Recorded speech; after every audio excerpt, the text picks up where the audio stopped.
Mm.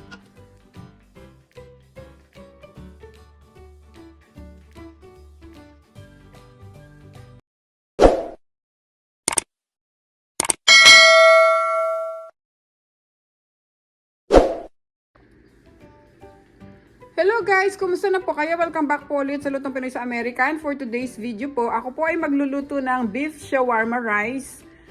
Filipino style po ito. So ito po yung mga kakailanganin natin sangka. Para po sa ating beef, meron po ako dyan 1 pound na ground beef. Tapos meron tayong paprika, yung ating curry powder, tapos yung ating pong salt, black ground pepper, brown sugar, garlic, onion, soy sauce, at saka yung ating pong cooking oil.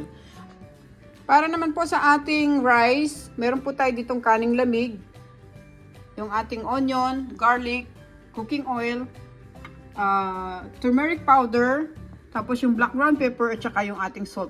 At para sa sauce naman po ng ating beef shawarma rice, maglalagay po ako ng sriracha, mayonnaise, garlic powder, at ito po yung gagamitin nating yogurt, yung plain na non-fat yogurt.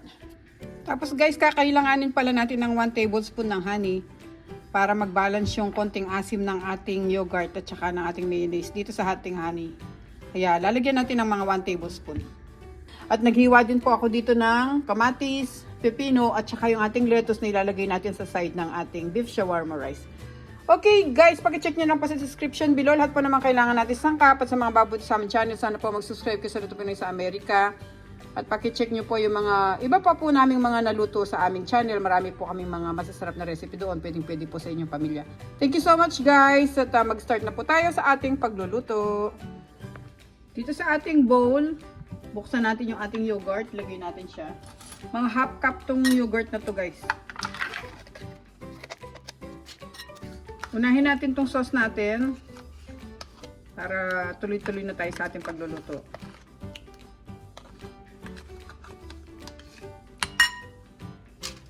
Tapos lagyan natin siya ng sriracha. Pampaanghang lang to. Mga 1 teaspoon lang lagay natin. Yan. Tapos lagyan natin ng garlic powder. Mga half teaspoon din. Tapos lagyan natin ng mayonnaise. Maglagay lang tayo ng mga 1/4 cup. Yan. Then haluin natin to.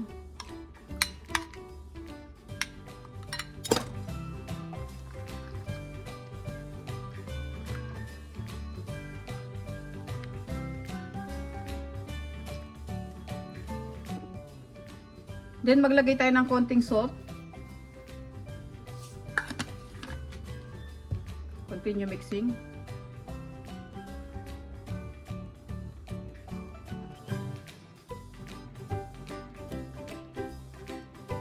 Then yung ating honey, maglagay tayo ng 1 tablespoon.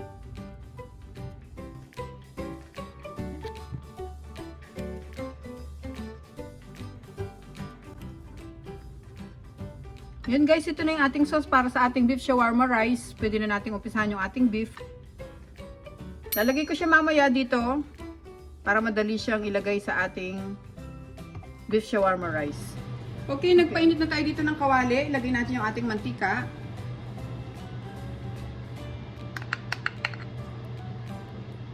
Tapos sunod natin yung bawang.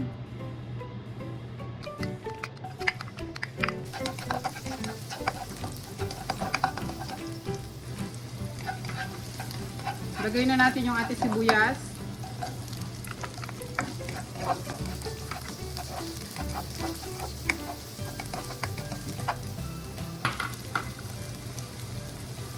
Yung ating beef.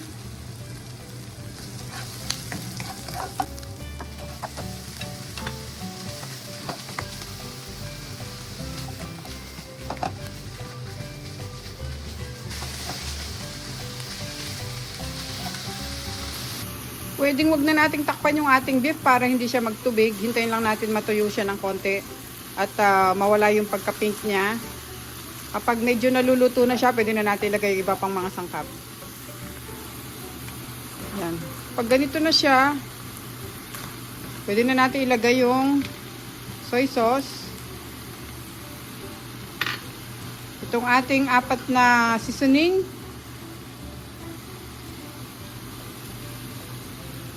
Curry powder, paprika, yung ating salt at saka black ground pepper. Tapos haluin natin ulit.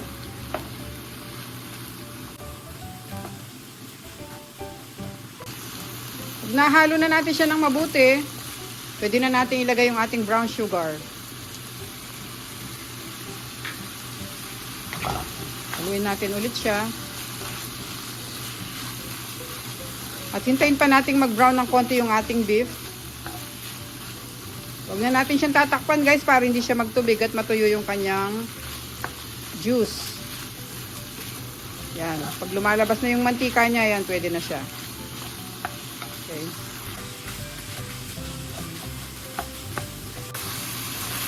Ngayon guys, pwede na tong beef natin. Pwede na natin i-off yung ating stove at ilalagay natin siya dito sa bowl.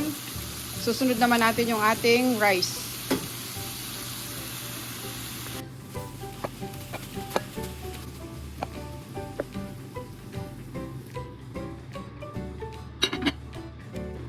Dito pa rin sa parehong kawali na lang, lagay tayo ng mantika.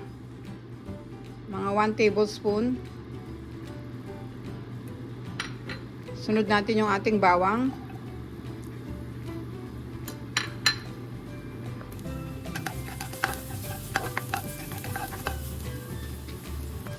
Tapos lagay natin yung ating sibuyas.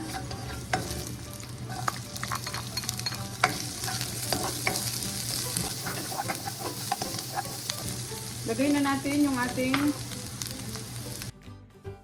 turmeric powder.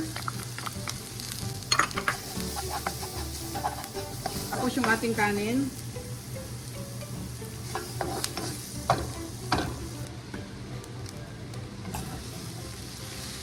Pasensya na guys, bumagsak yung cellphone ko kaya hindi ko na ano agad. Kaya ito. Hirap kasi pagka wala ang kasamang nagbi-video. Dahil wala yung anak ko. Ngayon sunod na natin yung salt at saka yung black ground pepper.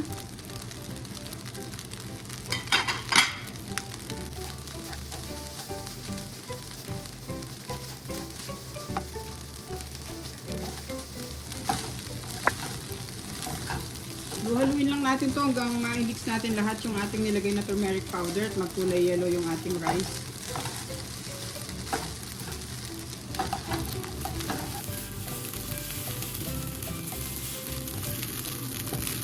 So ngayon guys, pwede na itong kanin natin. Pwede na tayo mag-assemble ng ating beef shawarma rice. Tayo na natin yung stove.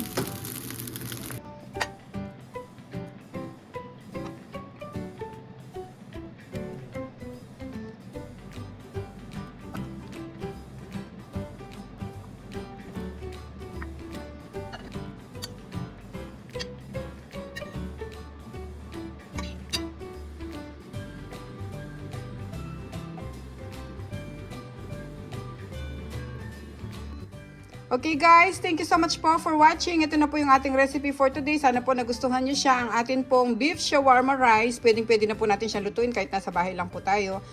Maraming salamat po ulit sa panonood guys. Ingat po tayong lahat. God bless po. Try na po natin tong ating nilutong beef shawarma rice. Napakasarap po nito. Sana po gayahin nyo. Salamat po.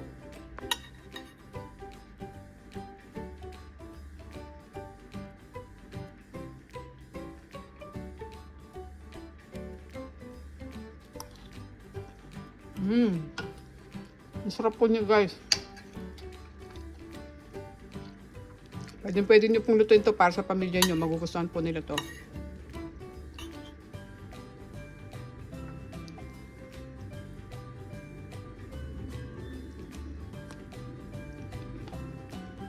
Thank you po ulit. God bless po.